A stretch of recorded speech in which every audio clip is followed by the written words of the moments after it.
2 years. Been 2 years since I rode out of Beaver Hollow with Sadie and never looked back. Feels like a lifetime ago now. Feels like someone else's life entirely. The TB's still there. Probably always will be.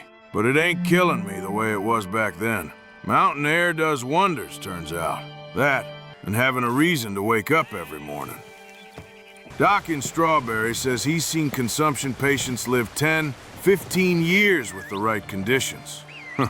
Maybe I'll be one of the lucky ones. Maybe I won't. Either way, I'm grateful for the time I got. Sadie's still asleep. Woman works herself to the bone chasing bounties. Comes home exhausted most nights.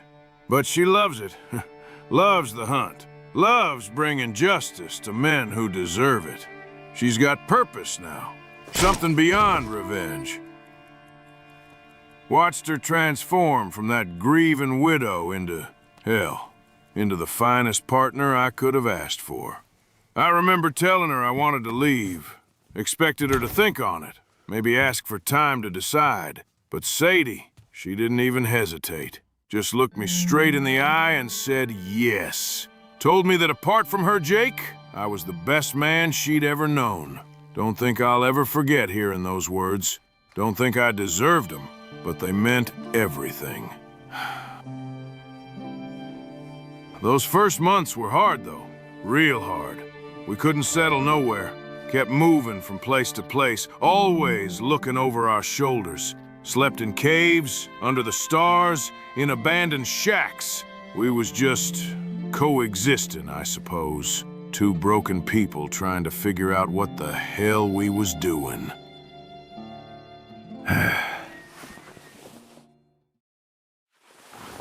Took me a while to tell her how I really felt.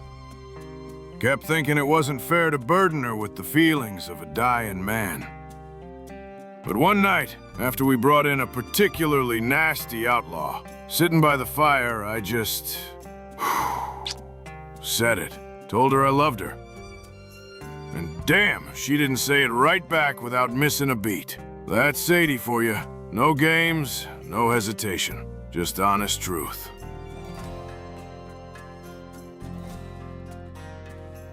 Been about 6 months now since we got this place. Finally stopped running. Funny thing is, working as bounty hunters instead of outlaws, the law's eased up on me. My past don't haunt me the way it used to. Turns out, when you're bringing in wanted men instead of being one yourself, folks are willing to look the other way at old sins. We brought in 43 bounties in 2 years. 43 dangerous men who won't hurt nobody ever again.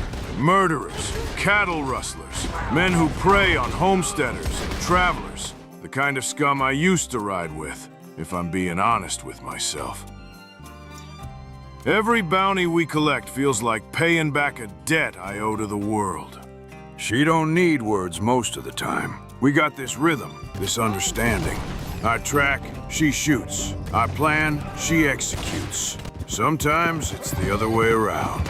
Me and Sadie, we're like two barrels on the same shotgun. Different, but pointing at the same target.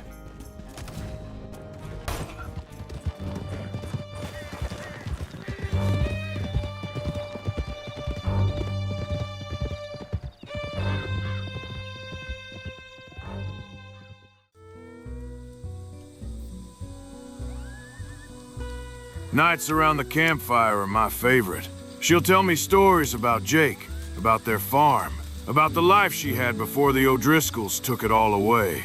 And I'll tell her about the gang in the good days. Before Dutch lost his mind. Before Micah. Before everything went to hell. Sometimes I tell her about Mary. Other times about my son, Isaac. It's like sitting by the fire. We both burn away all them past regrets and sorrows. Just heal each other by pouring our hearts out, plain and simple. I think about John sometimes. Wonder if he ever got out. Wonder if he took Abigail and Jack somewhere safe. Gave that boy the life he deserves. I pray he did. Pray he didn't go down with Dutch's sinking ship. I told him to run. Told him his family was more important than loyalty to a madman. I just hope he followed me as he said he would. Look at us.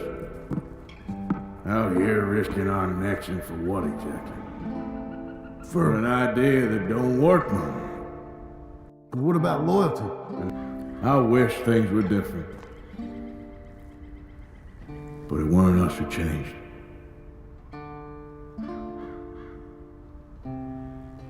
Part of me wants to ride back, check on him, make sure he's all right. But Sadie says that's the old life pulling at me, and she's probably right. John's a grown man. He's got to make his own choices, same as I did. I sent him a couple of letters, addressed them to Jim Milton, just in case. Told him about the bounty work, about how there's a better life out here if he wants it. Haven't heard back yet. Maybe he never got 'em. Maybe he did and just moved on. Can't say I'd blame him if he did. Perhaps I'll write one more, addressed to Rip Van Winkle. Hell, how did he even come up with that name? Rip Van Winkle. Huh. Good day, sir. I hope he's ranching somewhere. Hope he's got Abigail and Jack on a piece of land they can call their own, far away from all the blood and chaos. Hope that boy's learning to read and write instead of learning to shoot and steal. They all deserve that kind of peace.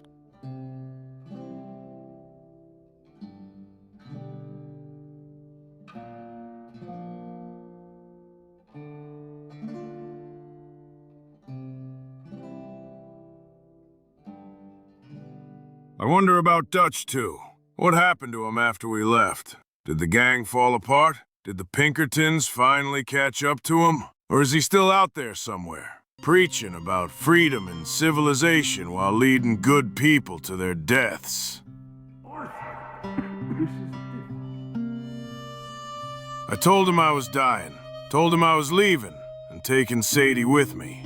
He just stared at me like I'd betrayed everything we ever stood for. Then I said it. You know, the women and the children.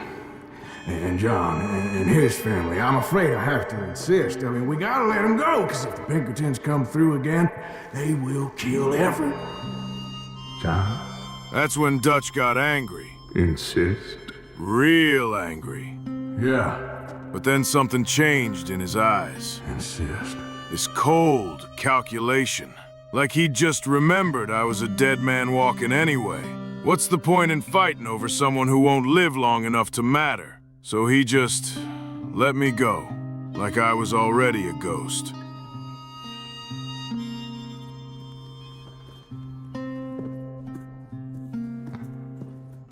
Before I walked out, I asked him one last question. Is this even the Vanderlyn gang anymore, Dutch? Because it wasn't. Not really. Dutch had become a figurehead, a puppet with Micah pulling the strings. Micah bringing in his own men. Micah whispering in Dutch's ear. Micah planning the jobs. Dutch was just the legend on the posters, while Micah wrote the real story. He didn't answer me, just turned his back. I wonder if they pulled off that train job they was planning. Wonder if it went south like everything else. Wonder if Dutch is rotting in a cell somewhere, or if Micah finally led him to a grave. Part of me wants to know. Most of me is just glad I ain't there to see it. Though I wouldn't mind reading in some newspaper that Dutch finally saw Micah for what he was, and gave him the bullet he's been earning all along. I loved that man once. Loved him like a father, but the Dutch I knew died long before I rode away. Maybe he died with Hosea. Maybe he was never real to begin with. Just a fantasy we all needed to believe in.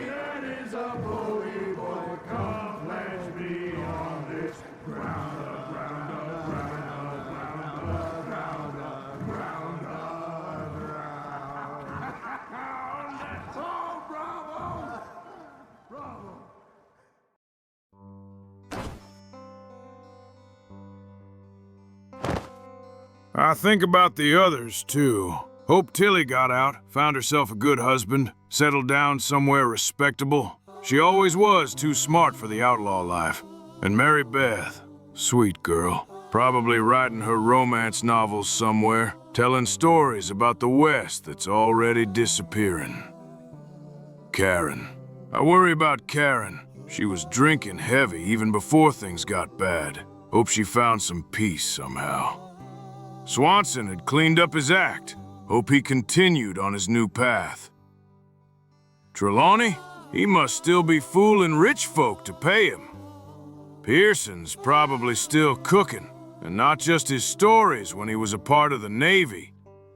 And Uncle? Hell, that old fool's probably still alive somehow, complaining about his lumbago while everyone else does the work. Charles, though. I got word about Charles. A few months back, I met some Indians passing through. Wapiti people. They told me Charles left Dutch not long after I did. Smart man. Knew when to walk away. He's with their band now. Up in Canada somewhere. Finally found his place with his people. That made me smile when I heard it. Charles was a good friend. He's strong, honorable, knows who he is. I'm glad he found somewhere he belongs. Glad at least one of us made it to something better. They was family once.